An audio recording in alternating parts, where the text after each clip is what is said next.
በስመ አብ ወወልድ ወመንፈስ ቅዱስ አሐዱ አምላክ። አንድ አምላክ በሆነ በአብ በወልድ በመንፈስ ቅዱስ ስም ሰኔ 3 በዚች ቀን በትህርምትና በተጋድሎ የጸናች ቅድስት ማርታ አረፈች። ይህችም ቅድስት ከምስር ተወላጆች ውስጥ ነበረች።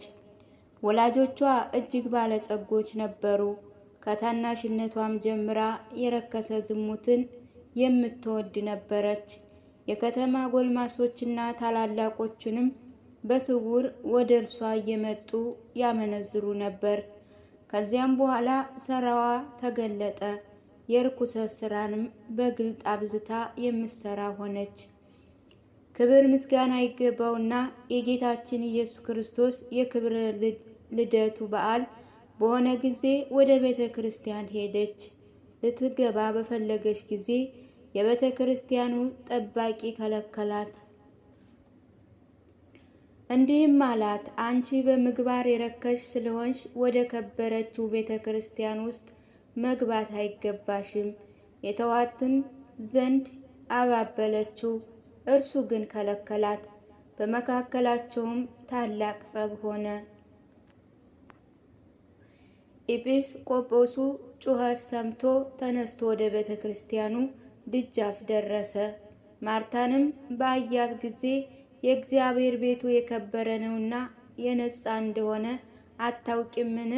አንቺም የረከሽ ስለሆንሽ ወደ እግዚአብሔር ቤት ትገቢ ዘንድ አይገባሽም አላት። በዚያን ጊዜ አለቀሰች።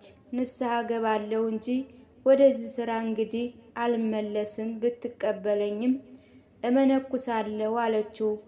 ኤጲስቆጶሱም ገንዘብሽንና ጥሬትሽን ሁሉ ወደዚህ አምጥተሽ በፊትሽ ካላቃጠልነው አላምንሽም አላት። ያን ጊዜ ሂዳ ጥሪቷን ዋጋው ብዙ የሆነ ጌጣጌጧን አምጥታ በኤጲስቆጶስ ፊት ጣለችው። እርሱም በፊቷ አቃጠለው። ከዚያ በኋላ የራሷን ጠጉር ተላጨች።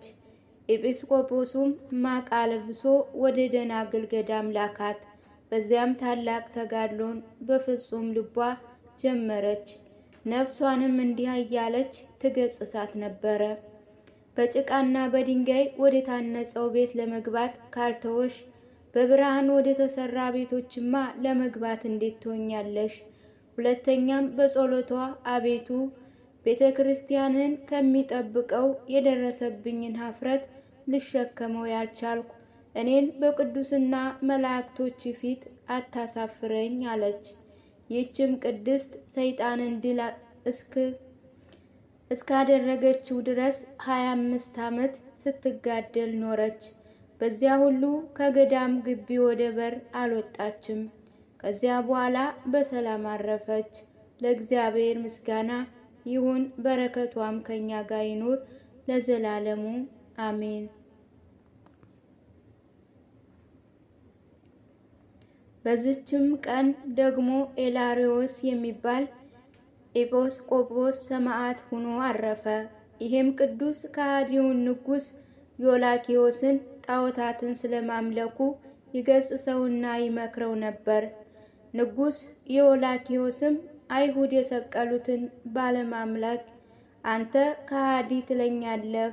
እነሆ አሁን እኔ አንተን ከስቃይ ጽናት የተነሳ ያን የተሰቀለውን አምልኮቱን አስተውሃለሁ አለው። ከዚያ በኋላ ከመኳንንቶቹ ለአንዱ መኮንን ሰጥቶ ባለመራራት ያለማቋረጥ ሁል ጊዜ እንዲያሰቃዩ ታዘዘ። መኮንኑም ወስዶ በየራሱ በሆነ ስቃይ አንዲት ቀን እንኳ ከቶ ሳያቋርጡ ሁል ጊዜ እያሰቃየው 1 ዓመት ሙሉ ኖሩ። በዓመቱ ፍጻሜም በእሳት ውስጥ ጣሉት። እርሱም ከእሳት መካከል ቆሞ እግዚአብሔርን ፈጽሞ እያመሰገነ ጸለየ። ስለዚያችን ምልክት ክብር ይገባውና በጌታችን ኢየሱስ ክርስቶስ ብዙዎች አምነው በሰማዕትነት ሞቱ። ከዚያ በኋላ ከአትክልት መካከል እንደሚወጣ ሆኖ ከእሳት አወጡት። መኮንኑም ከማሰቃየት በደከመ ጊዜ በእርሱ ላይም የሚያደርገውን ባጣ ጊዜ ራሱን በሰይፍ እንዲቆርጡት አዝዞ ቆረጡት። በመንግስተ ሰማያትም የሰማዕትነት አክሊልን ተቀበለ። ለእግዚአብሔር ምስጋና ይሁን። እኛንም በዚህ ተጋድሎ ጸሎት ይማረን፣ በረከቱም ከኛ ጋር ትኑር ለዘላለሙ አሜን።